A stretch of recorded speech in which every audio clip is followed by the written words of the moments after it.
So I spent about an hour of my day so far just trying to pump some water. 13, okay.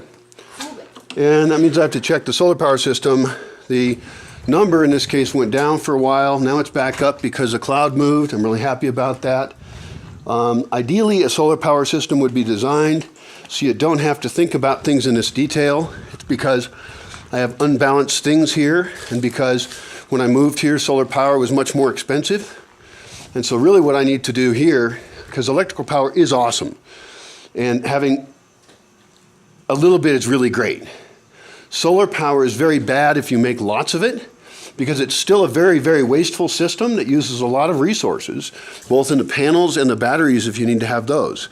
In this case, we're off the grid, which it's better for society if more people are off the grid, and they can have their own energy systems, so that when things get tough in society, they are stronger.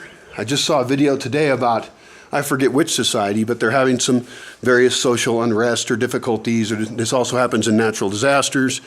It just happens when there's resource issues. So if the power, the electrical power is distributed, you won't have to do what these people are doing, which is they're protesting, suffering. It was a very sad story in these people's lives because electricity is something we actually have adjusted to a lot and need, like their meat's rotting.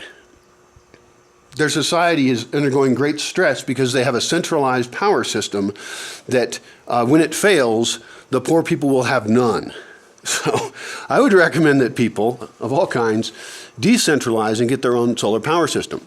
Now, I'm kind of been on my own trip here for a long time since I moved here, but really there's actually a need here to install a better solar power system. Right now I have 340 watts of panels right up there. People have vans and RVs that have more than that. People who think they're sustainable have these big solar panel things. It does look cool in the photo.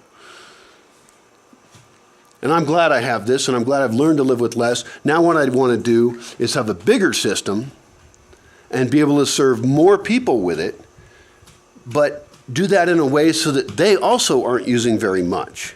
So we don't increase usage because we can. We increase the number of people we can serve. Now, maybe we need a little bit more. There are people who use computers. I'm in support of that. They're great tools. Certainly, we all need to charge our batteries. Right now, I don't have enough for 2 people to use a laptop all night. I'd run out of power, and it would damage the batteries. And I'm very nice to my batteries.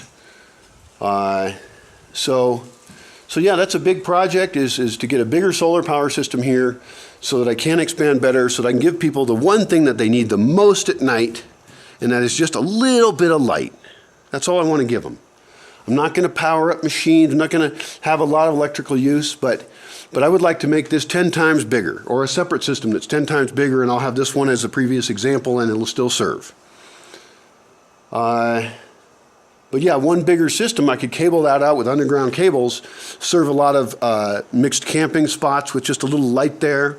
I could have a couple more people, or I want to be able to have 6 or 7 people able to use a computer at night, because maybe I want a writer here, and that writer wants to write. And yes, we can do things with batteries, and yes, we will continue to conserve and figure out ways to live correctly.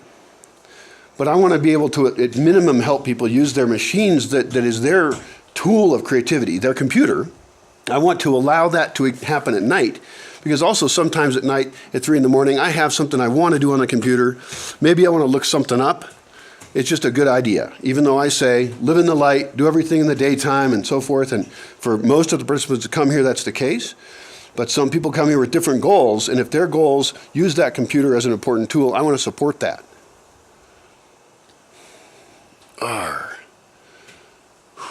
That's going to be a big project.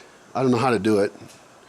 That'd be a good one for a sponsor. If there's any sponsors that want to have an example of a very real world in-use solar power system in a place that's promoting extreme conservation, to use electricity really minimally, that would be a very sellable kind of package, really. If you could say, look, with this fairly small system, you can do all this stuff. I have some requirements on what I want from a solar power system. This one is nice because I love it because it's there, and having a little bit of light is way better than having zero.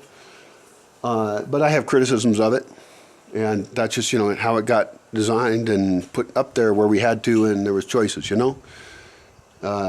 It was evolved more than planned. So it's actually pretty good. Anyway, I'm looking for a solution I could recommend to somebody, where I can just say, hey, you can buy the panels, inverter, charge controller, and batteries, same place, or you can just all adjust this to the batteries that you have available. And this is how you calculate that. I think that would be a really useful thing. Good luck with your own power. This is the literal power in your life. Take power. Take control. Take control for your family and your community. Yar.